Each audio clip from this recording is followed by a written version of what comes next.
This is Coach and the Kid. I'm the Kid, and today Coach and I will be reacting to highlights of our other draft pick, Marcus Sasser.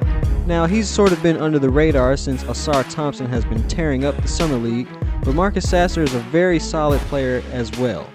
So, we're going to react to his highlights, and you'll see what we think.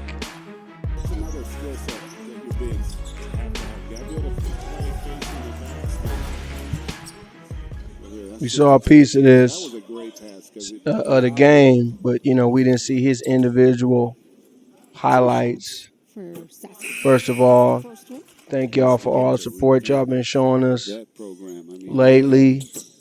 We already got a couple of regulars.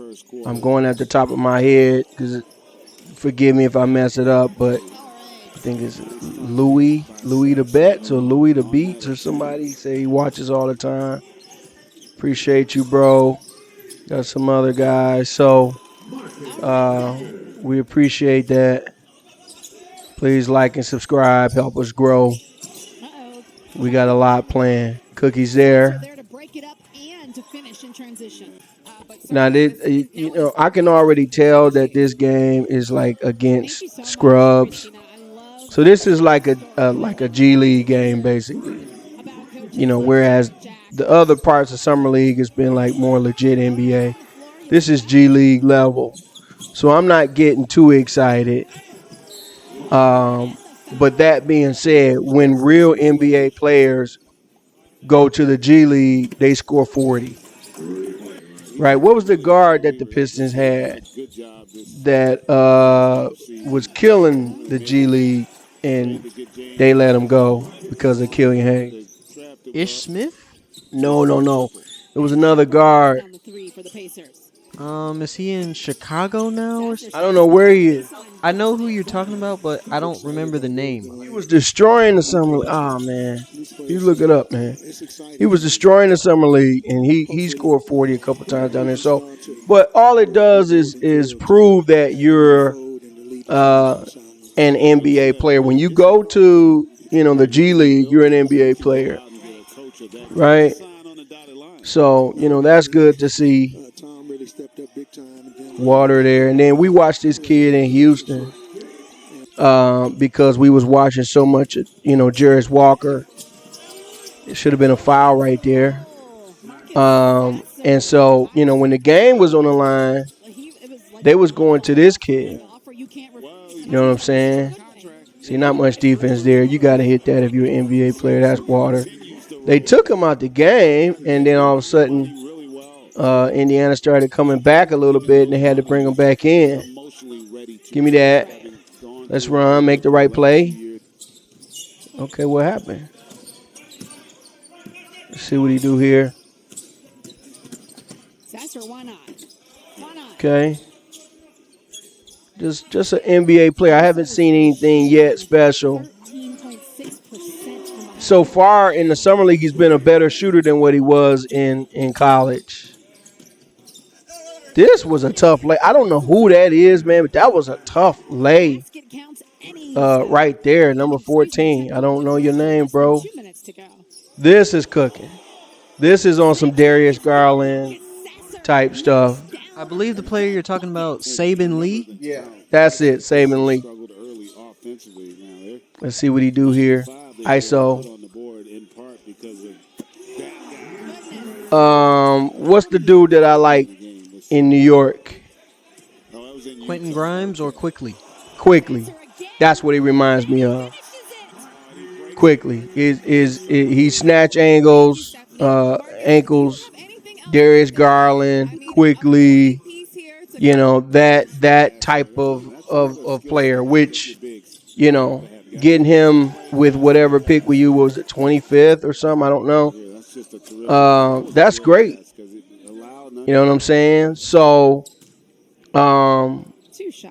again, man, Troy Weaver, being a Pistons fan, right? Every year I would make my list of people to get.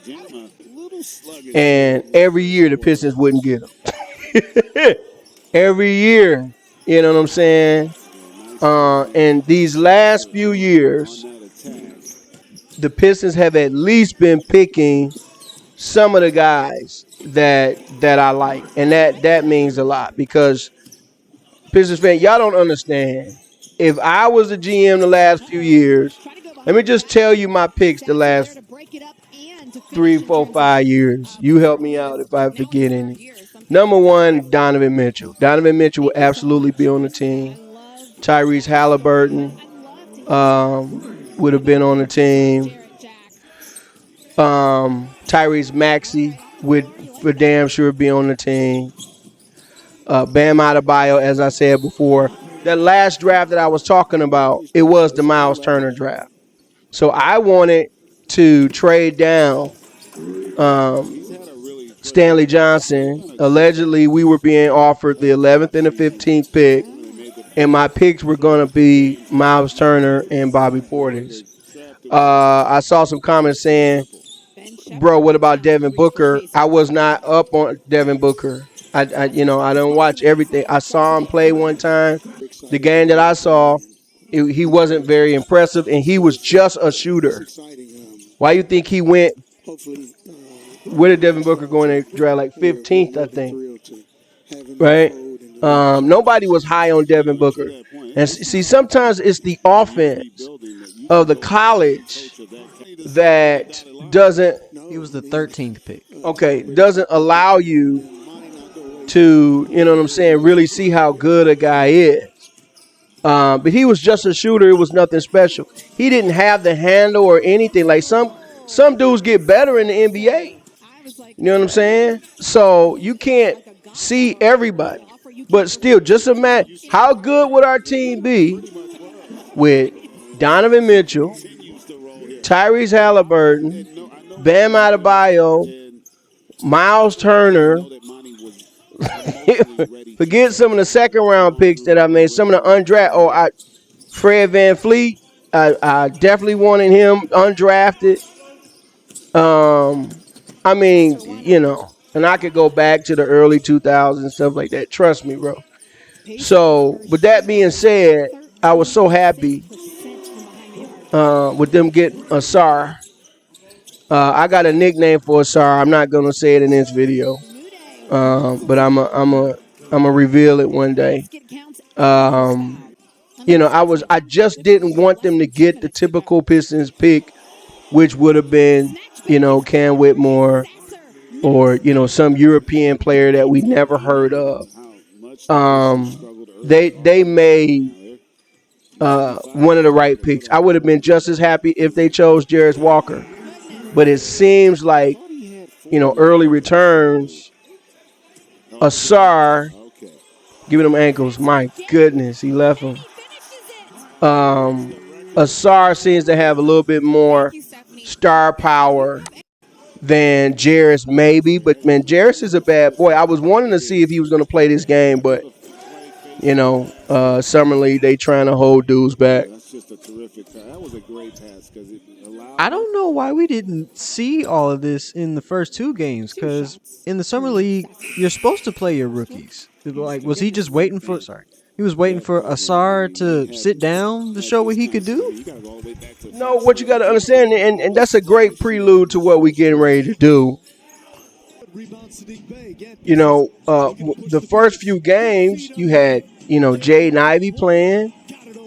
You had other guys playing. And so, you know, a lot of times, you know, as we watching Cade highlights here because I'm getting ready to say something. A lot of times, there are dudes who ready to shine, but because there are other guys on the team, they don't have the opportunity to shine. Like a perfect example, and there's a connection here, is Oklahoma City.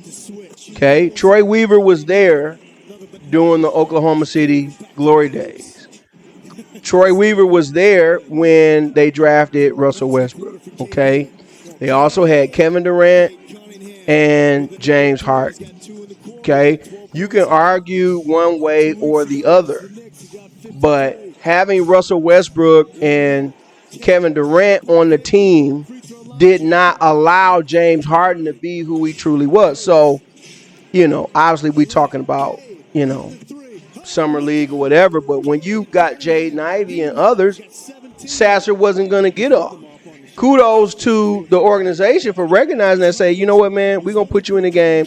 It's just going to be you. Let's see what you do, right? And, he did his thing. Now, the reason why we're showing Cade Cunningham highlights is because I have said Asar is not going to reach his ceiling. Okay, to be fair, I haven't said this. I've alluded to this, though. I have never yet said it. So this is my first time saying it. Jaden Ivey, Asar Thompson, Cade Cunningham doesn't work for many reasons. I'll get into it. But the main reason is Asar is better than Cade Cunningham. Period. Okay? You don't have to agree with me. I know what I'm talking about. Do you think Asar is better than Cade? At a lot of things, maybe not shooting now that I'm looking at these highlights, but other than that, yes. No, I think he's a better shooter, too, because remember, Cade didn't shoot that well. It was rough sledding the first month of the season. Dude was 1 for 9 and stuff. Cade is very, very streaky. He's super streaky. You know what I'm saying? So, like overly streaky. He'll be on and then he'll be off for like days at a time. Asar is developing his shot, but Asar is more consistent. But it's not just about shooting, guys. Asar is a better defender. Asar is infinitely a better playmaker. I don't even think Cade, in fact, I know Cade is not a true point guard. If you ran Asar at point guard, he could develop into the best playmaker on the team. He might be the best playmaker right now. I would still put Jaden Ivey in that category. Jaden Ivey doesn't turn the ball over like Asar does. But, Asar literally has the capabilities of being like, a smaller Giannis, a LeBron, somebody that can get the board, run the other way, run the offense. Like, he can be that guy. If you have Cade on the team, he's not going to reach that ceiling, okay? This is a Marcus Sasser video. The reason why I brought Cade up and why we're looking at it right now is because just in that little game, you see that Sasser has the ability to take some of the scoring load away from Cade Cunningham and so on and so forth. If you started Sasser, hear me, he could average 15, 16, 17 a game. You agree or disagree with that? I would agree if he gets, acclimated into the system, not right away. Because Cade knows how to play right now with the Pistons. And no, how? New coach, new system, everything is new. Cade's like a rookie. So acclimated to what? I forgot about all that. Right. So Casey's not there. So it's like a whole new team. It's almost like everybody is a rookie.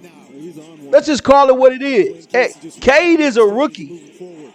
Right? I wouldn't call Jaden Ivey a rookie. But Asar is obviously a rookie. Sasser is a rookie. It's a new system.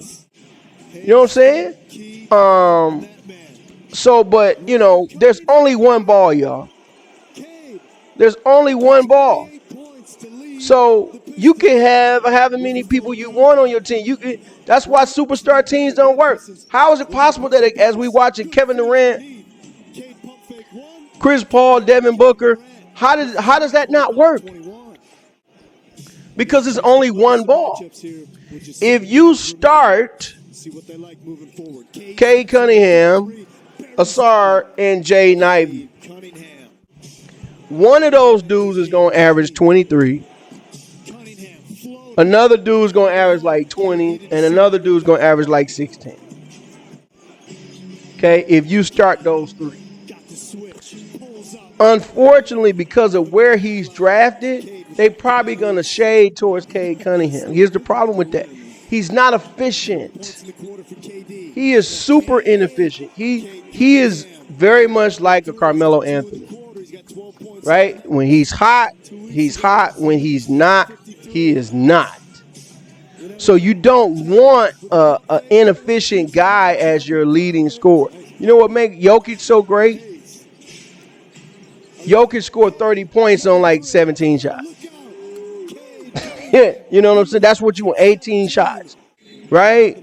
You don't want a dude that take 26 shots to score 30. That's Cade Cunningham.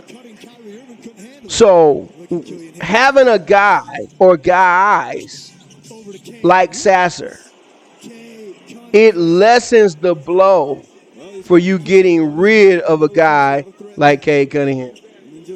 I just looked up Cade Cunningham's stats. His career field goal average is 41%. That's terrible. You see what I'm saying? You didn't have to look that up. I already knew that. And his career three-pointer is what? 30.9. Terrible. Okay? I got to do my Charles Barkley. Terrible. That's terrible. Okay? Asar, we don't know, to be fair, we don't know what he's going to do this year, but for dudes to be giving Cade like, oh, yeah, he the man, all that, not with those numbers. And then how many attempts was he taking? Let me see. Well, this is the per game stuff. Find out the attempts and get back with me. You got it? 16.1. Terrible. That's too many damn attempts, bro. And how much did he average that year? This is 2022-23. He only played 12 games. I'm looking at his career averages right now. Okay, what did he average the year before? 16.1 was his first year. 16.5 was his second year. Wait a minute. How many shots did he take his first year? I'm saying 16.1 is 5. He took 16 shots. Wait, so hold on a second.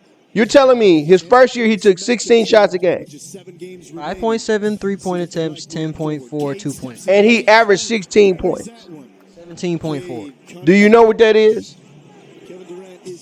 No. Terrible. That's what that is.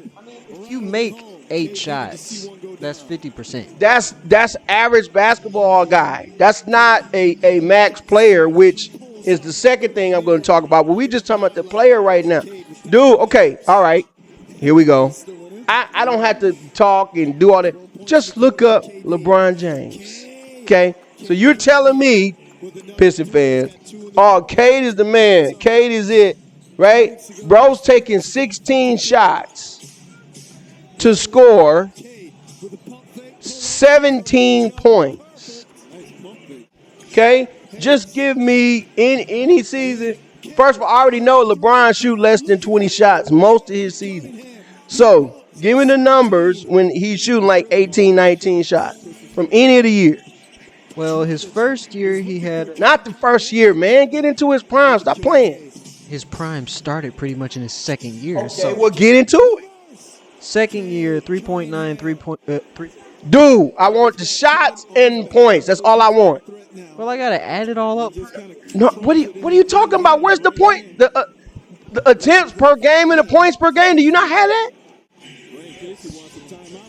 So I have to look at that, add up the 2-point attempts. You don't have to add, dude. They got the full. Do they not have the full field goal attempts, bro? They don't have. Do you see that FGA? That's field goal attempts. Hold this. Look at it myself. All right. 20 field goal attempts, 27 points. 21.9, 30. 20, 30. Where we at? Lost my spot. 18, 26. 18.9, 27. 17, 27. 17.6, 27. Dude's getting more efficient. 18.5, 25. And that's blocking it. What did he do last year? He took a lot of shots. Get that out the way. He took a lot of shots. 21.8 shots, 30. That's what you want. Okay? You don't want to do taking 16, 17 shots to score 16 points. And that all goes back to foul, free throw line foul call, all that, you know what I'm saying? right? So Cade can go, and I think he should go because Sasser can pick up that slack. You got Burks, you got other, guys that Cade does not need to be running the offense. Like this is gonna be the reason why we lose. A lot of people gonna be excited about this season. I'm saying they're a playoff team. They're in the play-in. I am saying it. You know what could derail that? Not knowing who the main guy is. That is the thing that derails teams. When dudes don't know what their role is, and when dudes think that their role should be different. See, the reason why the Bulls teams work is because everybody in the locker room was okay with MJ being the man.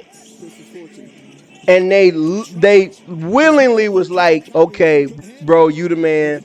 We're going to let you do your thing. Okay? What happened with Shaq and Kobe was they both wanted to be the man. Right? They both thought I should have the ball in my hand. And in certain rights, they were both right. That's two guys. There has never, ever, ever been a team, you name it. Name me a team that had a three-headed monster when everybody thought they was the man and they won a championship. The Spurs? Hell no. What do you mean Spurs? What Spurs? Everybody knew the big three was Duncan, Manu Ginobili, and Tony Parker. First of all, there was two Spurs teams, fella. You don't know about the first one. Okay, it was David Robinson, Tim Duncan, and I don't know who. I don't know if Manu was out on that team. But that wasn't no three-headed monster. That wasn't no three-headed monster. Everybody, first of all, that team did not. That's one of the few championship teams that did not have a closer. Probably the only championship team that didn't have a closer. Tim Duncan was not stepping back. I don't have to. I can go back. The Lakers. Which Lakers? The Magic Lakers. Magic, Kareem, and James Worthy. Okay, first of all, you talking about a different era. Bro, can you even tell me when the game was on the line who got the ball on that Lakers team? Magic probably got the ball, but he was. What's the key word that you said? Probably. Yeah, because you don't know. Magic ain't get the damn ball at the end of the game. Made the ball to make the right pass. You got that from Isaiah Thomas that he said in the interview. You did not see it live. Kareem was getting the ball at the end of the game. Yeah, they might pass it to Magic so he could pass it to Kareem. The only time Magic took over was his rookie season or whatever when he played center in the finals. Okay, otherwise Kareem or James Worthy was getting that ball. There was never, ever, ever any fighting. Let me explain to you why. Because Magic wasn't a scorer. Magic's primary job was to pass. He wanted to pass. He knew that was his role. He didn't ever try to get outside of his role, right? Kareem's job was to play defense, rebound, and score. He was their main scorer for a while. Your secondary scorer was James Worthy. If Kareem is off, there's nothing wrong with James Worthy stepping in and being the guy. That's okay. But James Worthy knew, hey, typically if Kareem is on, we're going to defer to Kareem. Why? Because Kareem is better than James Worthy? Not necessarily. But Kareem was the most efficient. Meaning he had a shot that was unblockable that he could hit consistently. I do not think prime Kareem would beat prime James Worthy in a one-on-one. In fact, I know he would. James Worthy would cook Kareem. And James Worthy was a bad boy. He would cook him in a one-on-one situation. One-on-one is not 5v5. You know what I'm saying? But in a team game, Kareem's shot consistently, he could make that shot. You know what I mean? So, that's what I'm saying. So there's never been a team ever that had a three-headed. That's what happened with Oklahoma City. That's why they couldn't win. Because nobody could agree on who was the man. Guess what? That's why James Harden don't want to be in Philly right now. Because James Harden still thinks he's that guy and he wants to be the guy. And Joel Embiid makes enough mistakes sometimes where James is like, man, I would have made a better play than that. I thought James Harden wanted out of Philly because of some misunderstanding with Daryl Morey. Man, that's just stuff that they layer on top of the real problem. You know what I'm saying? The bottom line is Harden has always wanted to be the man. He wanted to be the man at OKC, right? And so it was never a situation where all three of those guys conceded who the best player was. Russ thought he was the best, and some days he was right. Kevin Durant thought he was the best, but KD was never clutch. That's his issue. That's a whole nother topic for another day. And James Harden thought he was better than both of them. And they could never figure it out. And it's never happened in NBA history. Well, James Harden was the man in Houston, but he's the one that decided to go to Brooklyn. So and I've sacrificed that role.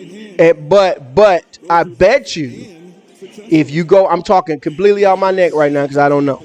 If you go back and look at some of those Houston teams in terms of wins and losses, I bet you those Houston teams have better winning percentages than those Oklahoma City teams. Right? In fact, I'll take it a step further. The Russell Westbrook Oklahoma City Thunder teams did better from a winning percentage standpoint than when they had all three. You're saying the Russ teams just by himself or the Russ teams when he still had KD? The Russ teams by himself. Okay? Those teams were more of a threat. Why? Because there's something about when you say, hey, you're the man, it makes a guy focus in. It's okay with having a 1-2 punch. That's fine. There's never, ever been a 1-2-3 we all think we are equal, and it never will. It will never work because men act a certain way. This is a man thing. So now, in talking about the Pistons, this is 100% what I am concerned about.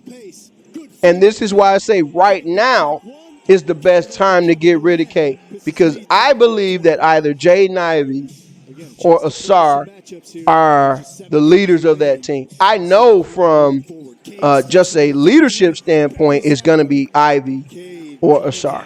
They're better leaders than Cade. And their style of game fits each other.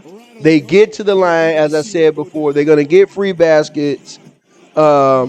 Asar's the better defender than Cade, so he's going to stay on the floor because of that. Asar's the best defender on the team. Well, I'm just saying. So, therefore, he's better than Cade. So, when you factor everything and the fact that Cade is only shooting 31% from three, you know, that he's gonna make those guys worse. And so what we're getting ready to have, mark my words, Pistons fan, what we're getting ready to have is a fight between who's the best, and it's going to hurt the team. Right? And somebody's going to have to sacrifice their game, and I don't think Cade wants to sacrifice. I think he wants to be the man because he's been told that he's the man the whole time. Asar knows how to defer because he's been playing with his brother. Jaden Ivey has, I think, sometimes a kind of passive mentality anyway, right? So Jaden Ivey would have to decide to be, hey, I'm just going to facilitate. Asar, do your thing, and then Cade take 20 shots and score 19 points. That's not winning basketball. Jaden Ivey only takes a certain amount of shots anyway, so will Cade coming back even affect his? It absolutely will, because that's my point. Cade is not as aggressive as he needs to be. Cade is not. What is it? You mean Jaden? Oh, my bad. I'm sorry. Yeah, Jaden Ivey is not as aggressive. My bad. Jaden Cade. not as aggressive as he should be. Jaden Ivey is capable of averaging the same as Asar, maybe more because he's a better three-point shooter. If I'm coaching, Jaden Ivey is going to average close to 30 a game. If I'm coaching that team, because I'm going to like, bro, go. Nobody can stop you. You're fast. Like, think about it. Who's a better athlete just in terms of speed, Jaden Ivey or Russ in his prime? Russ in his prime. Okay, I'll give you that, but it's not by a wide margin. Well, Russ just makes his athleticism seem so overbearing. Like, the way he posterizes people and just screams into the crowd makes him seem more athletic just from that. But you know it doesn't. No, I don't get caught up in it. He rises up into the sky and tomahawks the ball. But Jaden does that too. Jaden got that dog in him too. Jaden is an overexcitable guy, just like Russ. They're very similar, except who's the better shooter, Jaden or Russ? I only saw Jaden shoot one year, so I can't say. Stop.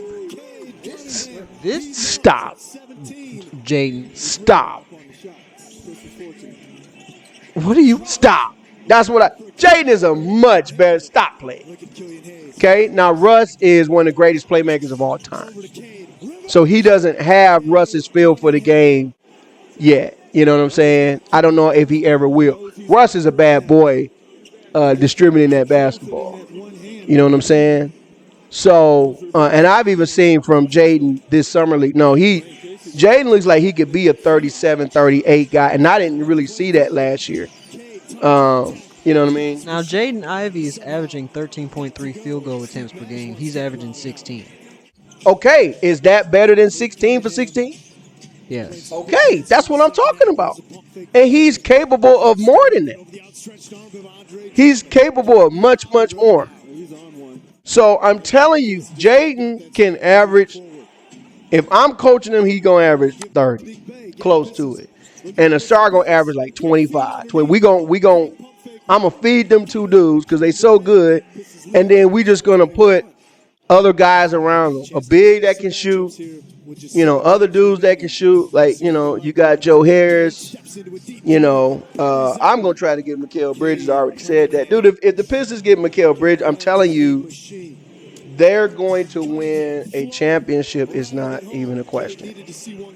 If you keep the same team, you get the same coach, all of that. So, I just wanted to show these show these highlights for people who think Cade is something that he's not. Cade hasn't proven anything in this league. Nothing. Absolutely. He's proven that he's a volume shooter and that he turns the ball over. We don't want to say he's injury prone. He's had 1 year, but he hasn't proven anything. So we're not deferring to nobody. You know what I'm saying? So we'll see what happens. But the Pistons, Troy Weaver, man, they have. We're not trying to make this a Pistons channel, y'all. It's just, it's my home team. That's why we keep talking. But, man, we got a lot of guys. And I think now is the time to get rid of Cade. Sasser can be your quickly off the bench. He can, Sasser can give you 12 points off the bench. Like, those are all teams that winning teams need. Who's going to replace Cade, though? Because I would think he was Mikal Bridges. I'm talking about right now. If you get rid of Cade, you got to trade him for somebody. Hello? So I'm trading for Mikal Bridges. Who you going to trade him for? Okay, if not Mikal Bridges, who? I'm not talking about a trade. I'm talking about if you were to, I don't know. Cade is not a free agent, bro. You got to trade him. So you're replace. That's the determination that I'm making. You see what I'm saying? I'm not saying put Cade outside in the cold and go sit down. I'm saying trade Cade right now while his value is high so you can get a Mikal Bridges. So you can get somebody of that caliber. So that's what I'm saying. If not Cade, then who? I'm saying if not Bridges, then who? Cameron Johnson. You know what? We about to go. My man got jokes now.